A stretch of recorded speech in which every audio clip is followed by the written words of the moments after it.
Shalom Bapak Ibu Saudara yang dikasihi Tuhan. Seri pengajaran hari ini Sabtu 30 Januari 2021 berjudul Berjaga-jaga. Berjaga-jaga adalah suatu tindakan yang bijaksana, apalagi di tengah situasi dan kondisi seperti sekarang ini. Dengan datangnya musim hujan ini, mereka yang tinggal di kawasan banjir harus berjaga-jaga.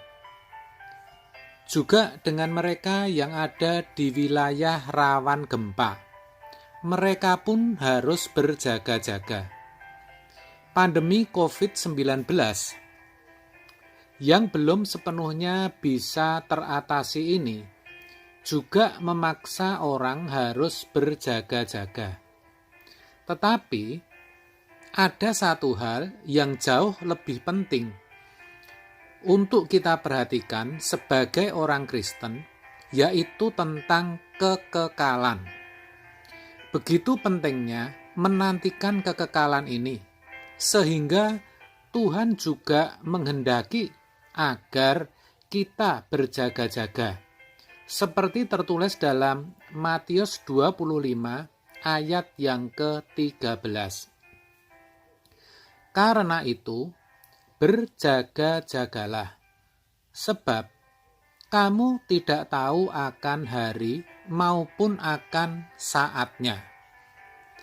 Ayat ini muncul dalam perikop gadis-gadis yang bijaksana dan gadis-gadis yang bodoh. Matius 25 ayat 1-13. Saudara bisa baca sendiri supaya bisa lebih jelas. Pada waktu itu, Yesus sedang memberikan perumpamaan tentang kerajaan surga. Untuk bisa masuk ke dalam kerajaan surga, diumpamakan seperti gadis yang dalam penantian akan kedatangan mempelai laki-laki. 5 gadis yang bodoh membawa pelitanya, tetapi tidak membawa minyak. Sedangkan 5 gadis lain yang bijaksana membawa pelitanya, tetapi juga membawa minyak dalam buli-buli. Ayat 3-4.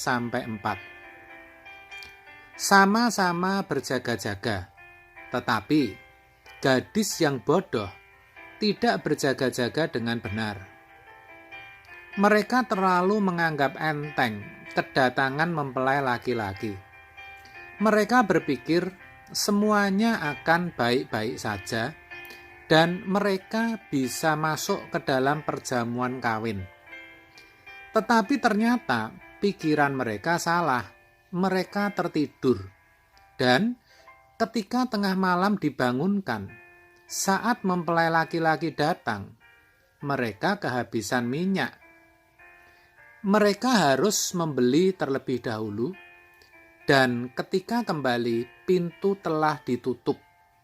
Dan ketika mereka mengetok pintu, pintu tidak dibukakan karena mereka tidak dikenal. Ayat 6-12. Pertanyaannya, kenapa ada gadis yang tertinggal? Mungkin saudara berkata, karena kehabisan minyak. Betul, itu tidak salah.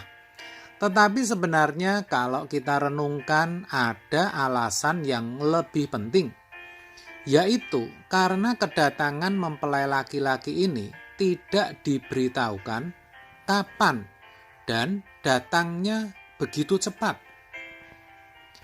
Hal ini sesungguhnya bukan hanya terkait dengan berakhirnya sejarah dunia atau kedatangan Tuhan yang kedua kali, di mana bumi akan menjadi lautan api, melainkan juga akhir hidup seseorang.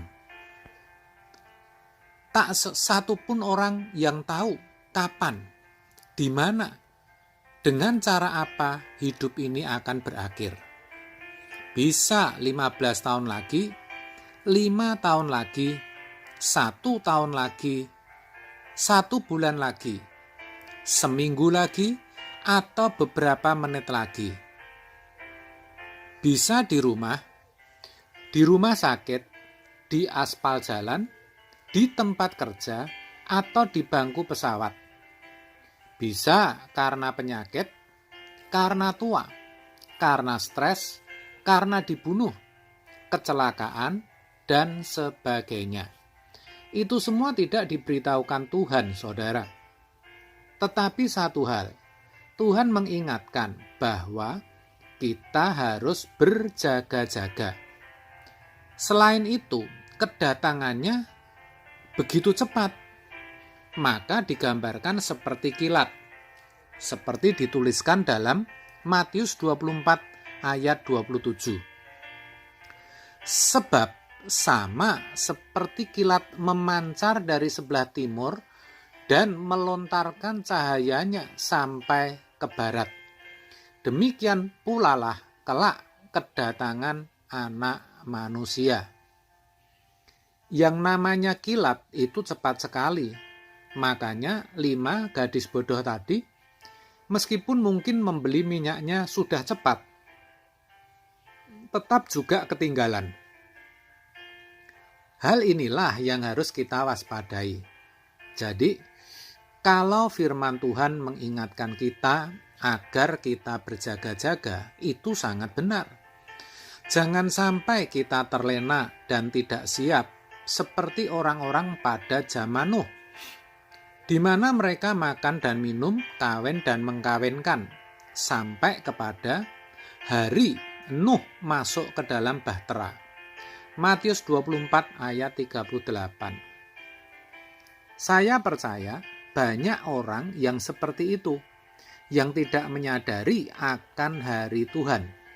Sehingga dalam banyak ayat, sebenarnya Tuhan sudah mengingatkan. Bukankah pada zaman Lot juga demikian? Mereka makan dan minum, mereka membeli dan menjual, mereka menanam dan membangun, sampai hujan api dan belerang turun dari langit. Lukas 17 ayat 28. Itu semua dituliskan agar kita sebagai orang percaya berjaga-jaga. Apalagi dalam situasi COVID ini, saudara.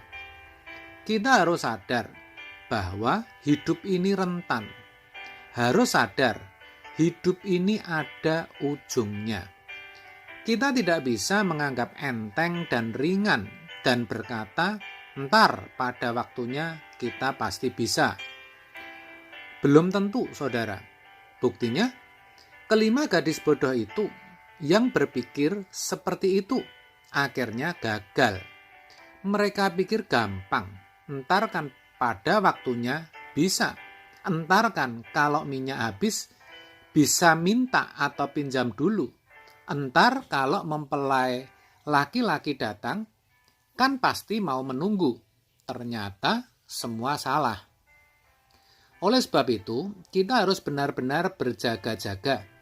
Karena kita tidak tahu kapan hari Tuhan itu tiba. Kita juga tidak tahu apakah waktu itu hidup kita sudah berkenan atau belum. Apakah kita sudah melakukan kehendak Bapa atau belum. Oleh sebab itu, mari jangan tunda lagi. Selagi hari masih siang, kita hidup dengan benar. Seperti dikatakan Paulus dalam Roma 13 ayat 13. Marilah kita hidup dengan sopan, seperti pada siang hari. Jangan dalam pesta pora dan kemabukan. Jangan dalam percabulan dan hawa nafsu. Jangan dalam perselisihan dan iri hati.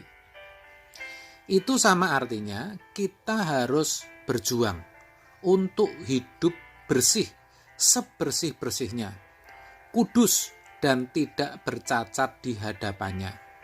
Supaya ketika waktunya tiba, kita tidak terlambat dan bisa masuk ke perjamuan kawin seperti kelima gadis yang bijaksana tadi.